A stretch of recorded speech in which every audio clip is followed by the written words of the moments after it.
Hello everyone and welcome to this video. क्या आप time travel पे बिलीव करते हो? आपका तो पता नहीं, बट दुनिया में ऐसे कई लोग हैं जो ये तक क्लेम करते हैं कि वो खुद भी टाइम ट्रेवल कर चुके हैं। तो आज हम कुछ ऐसे ही लोगों के बारे में बात करेंगे एंड एंड पे मैं आपको ये भी बताऊंगी कि ये रियल हैं या fake. So please watch till the end. और इसी सेम वीडियो का पार्ट 1 भी मेरे चैनल पे अवेलेबल है, आप वो जाकर देख सकते हो। So let's get started.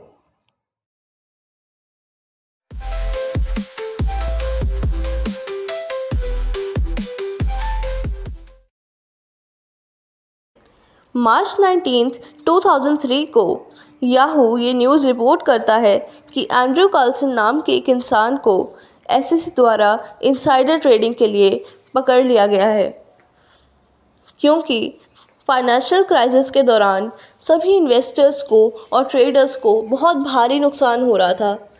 पर उस टाइम पर एंड्रयू ने 126 हाई रिस्क स्टॉक ट्रेड कर लिए थे और सिर्फ 2 हफ्तों में अपने $800 को $350 मिलियन में कन्वर्ट कर लिया था, जिसका एक ही रीज़न हो सकता है और वो है इनसाइडर ट्रेडिंग, जो कि इलीगल है। जब एंड्रयू से इसके बारे में पूछताछ की गई तो उसने सख्त मना कर दिया कि मैं इनसाइडर ट्रेडिंग में इन्वॉल्व नहीं हूँ। उल्टा उसने तो ये कहा कि वो एक टाइम ट्रैवलर है जो कि ईयर 2256 से टाइम ट्रैवल करके 2003 में आया है, ताकि वो स्टॉक्स में इन्वेस्ट कर सके और कुछ क्विक कैश बना सके। एंड्रयू बताता है कि वो अपनी टाइम मशीन की एग्जैक्ट लोकेशन नहीं बता सकता, पर अगर एसईसी उसे छोड़ दे तो वो उन्हें ओसामा बिन लादेन की एग्जैक्ट लोकेशन और एड्स का क्योर भी बताएगा। पर एसईसी ने कार्लसन के इस क्लेम को हंसी मजाक में उड़ा दिया। अब वो दिन आ गया जब एंड्रयू को कोर्ट में प्रेजेंट होना था ताकि वो अपनी गवाही दे सके, पर शॉकिंगली कोर्ट में जाने से पहले ही वो अचानक से गायब हो गया। जब लोगों से उसके बारे में पूछा गया तो उन्होंने ये बताया कि उन्होंने एंड्रयू को कहीं भी जाते हुए नहीं देखा। जब एंड्रयू के बारे में इन्वेस्टिगेशन की गई तो ये भी पता चला कि दिसंबर 2002 से पहले उसका इस अर्थ पर एग्जिस्ट करने का कोई भी प्रूफ या आईडी कार्ड वगैरह नहीं था। तो मे बी ये कहा जा सकता है कि एंड्रयू कार्लसन एक्चुअली एक टाइम ट्रैवलर था और जब उसे कोर्ट में प्रेजेंट होना था तब वो पहले ही टाइम ट्रैवल करके वापस चला गया।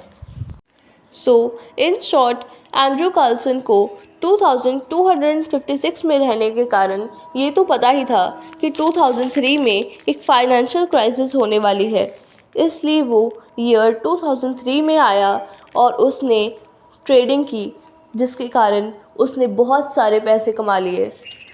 और जब उसे इनसाइडर ट्रेडिंग के लिए चार्ज किया गया तो वो वापस अपने ही टाइम में चला गया। The unidentified man. तो एक आदमी जो कि साइबेरिया से था, उसने अपना नाम तो नहीं बताया, बट वो ये क्लेम करता है कि वो ईयर 4040 में टाइम ट्रैवल कर चुका है। उसने वहाँ के लोगों से कुछ बातें की और अर्थ के बारे में बहुत कुछ जान लिया। उसने वापस आकर ये सब कुछ हमें भी बताया। वो बताता है कि ईयर 2458 में ह्यूमंस ने एलियंस के साथ कांटेक्ट बना लिया था और इन एलियंस का लाइफ स्पैन अबाउट 400 से 450 ईयर्स का था। पर अभी अभी उनके प्लैनेट पर एक बहुत ही भयानक वॉर हुई थी, जिसके कारण उन एलियंस में से सिर्फ 2 लाख सर्वाइवर्स ही बच पाए थे। फिर वो एलियंस ईयर 2460 में अर्थ पे माइग्रेट कर गए। एलियंस के अर्थ पर आने से यहाँ पर सभी कंडीशंस बहुत ही अच्छी हो गई। हेल्थ केयर फैसिलिटीज़ भी बहुत इम्प्रूव कर गई, जिसके कारण अब ऑन एवरेज हर ह्यूमन 200 साल तक जीने लग पड़ा। फिर ईयर 3213 में एलियंस और ह्यूमंस ने कोलैबोरेट करके आर्टिफिशियल इंटेलिजेंस को क्रिएट किया। उन्होंने एक बहुत ही बड़ा कंप्यूटर क्रिएट किया जो यूरोप के आधे साइज़ का था और उसे पैसिफिक ओशन में प्लेस किया गया था। फिर इस वर्ल्ड में जितने भी आर्टिफिशियल इंटेलिजेंस थे या फिर कोई भी इलेक्ट्रॉनिक डिवाइस था, वो उसी कंप्यूटर के बेसिस पर उसके कंट्रोल से चलता था। But over a period of time ये कंप्यूटर और आर्टिफिशियल इंटेलिजेंस इतने ज़्यादा पावरफुल हो गए कि इन्होंने एलियंस और ह्यूमंस के अगेंस्ट काम करना शुरू कर दिया और उनसे लड़ना शुरू कर दिया। इसलिए आर्टिफिशियल इंटेलिजेंस और ह्यूमंस में बहुत ही भयानक वॉर हुई, जिसके कारण आधी पॉपुलेशन डेड हो गई और एलियंस भी काफ़ी कम बच गए। एंड में वो आदमी हमें ये वार्न करता है कि आर्टिफिशियल इंटेलिजेंस का बहुत ही डिज़ास्ट्रस आउटकम हो सकता है, इसलिए इसे बहुत ध्यान से यूज़ किया जाए।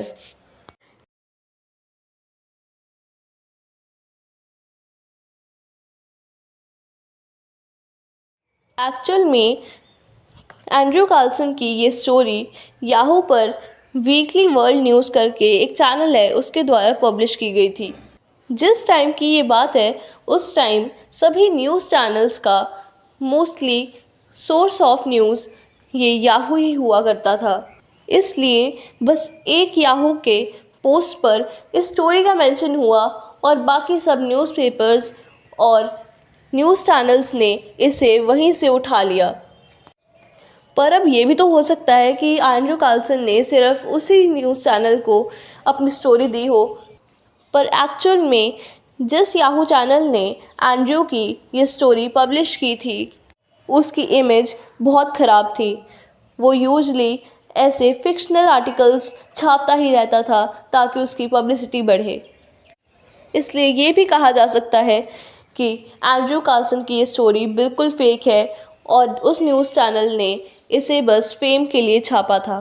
क्योंकि अगर एक्चुअल में एसएससी के पास ये केस होता तो इसकी खबर किसी अच्छे न्यूज़पेपर में छपती और ना कि किसी इतनी बुरी रेपुटेशन वाले याहू चैनल पे।